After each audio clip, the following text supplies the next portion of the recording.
Hello, my name is Karen. I want to document my personal journey with a blood cancer called multiple myeloma. I am in my early to mid 50s, and in 2021, I was diagnosed with multiple myeloma. My background is emergency room nurse. I've been a ER nurse for over 17 years. So naturally, when I started having the back pain, I thought, oh, maybe, I lift a patient or pull something or twist wrong or something that was causing my pain. So I tried to treat it myself with anti-inflammatory, ibuprofen, Motrin, Advil, anything I can get. And I also had some leftover muscle relaxer from when I had sciatica. So I was taking that as well to try to treat the pain, but the pain wouldn't subside. It got worse. It got to the point where one shift I went into work, my partner saw the way I was walking and was like, "Why are you here? You can barely walk." So I tried to finish out the shift. Could not finish the shift. Ended up having palpitation, shortness of breath. I went into SVT where my heart rate was in the 170s, 180s. So I had to check in to the hospital as a patient myself.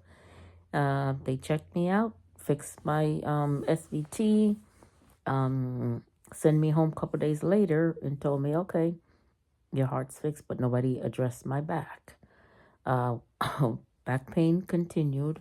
I went to another ER for the back pain. They did x-ray. They said they didn't see anything for me to continue taking the anti-inflammatory, but they added some steroids to help with the pain. But they said my blood level was low. My hemoglobin was 7.7 at the time, so I needed to follow up with a blood doctor called hematologist. I scheduled the appointment with the hematologist, but during that time, COVID was still, around, and I couldn't get any early appointment. So I still couldn't go to work. Had to call off from work for a couple of days in a row. So they told me in order to come back to work, I have to have a doctor's note. So I went to see my primary and I explained to her that my back pain was excruciating. I could barely bend. I could barely wash my feet, put on my clothes. And for somebody who's fairly healthy, had no medical problems, that's an issue. Excuse me. She wanted to prescribe me stronger pain medicine. I told her, no, I don't want stronger pain medicine. I want to know what's causing my back problem. So I was not leaving her office until she gave me a referral to go have a MRI done of my back. So she said, oh, I guess it can't hurt. What part of your back was hurting? And at that point, I pointed, the worst pain was like by my bra strap at my upper back area there. So she gave me a prescription to do an MRI of my thoracic spine. Went to the hospital, begged them to squeeze me in that same day.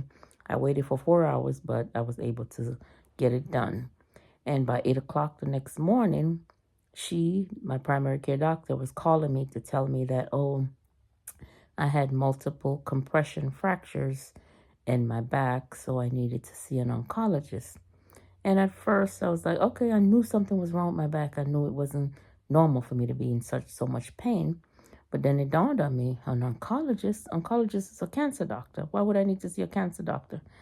And she said, oh, well, somebody your age with no medical history should not have compression fracture with, no trauma, no car accident. I didn't fall, nothing. So she thinks it's some kind of pathological issues going on. So I was like, oh my God. So went to see the doctor, and before he even looked at my blood test or anything, he told me, I think you have multiple myeloma, but I just need to confirm it with a bone marrow biopsy and a skeletal survey. So I did those, and yes, it was confirmed that I had stage 3 multiple myeloma with mets to the bone. It already spread to the bones that was causing the fractures in my back.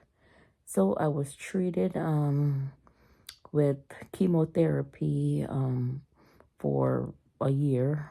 Then I had the stem cell transplant done in February of 22. No, it was treated for a couple of months, not a year. And then I had a stem cell transplant done in February 2022. I was on maintenance chemo after the stem cell transplant. I was out of work for a year and a half. And after the stem cell transplant, I was on PO maintenance chemotherapy and was in remission for a little while. So I went back to work. And while I was working, like 5 months into working, my numbers started going up again. The cancer came back. So I had to start treatments all over again. So I did multiple treatments, and here I am now. I failed 4 lines of treatment, 4 different lines of chemotherapy, and the transplant. So I'm scheduled to do the CAR T cell therapy. That's the next step. And the CAR T cell therapy is a procedure where they take out your T cells and send it off to the lab to get genetically modified, where the T cells can recognize the multiple myeloma cancer and eat it up like Pac-Man or destroy them somehow. And hopefully they'll get me in remission. So that's where I am. And I will be documenting my step to the CAR T procedure. So stay tuned. Thank you.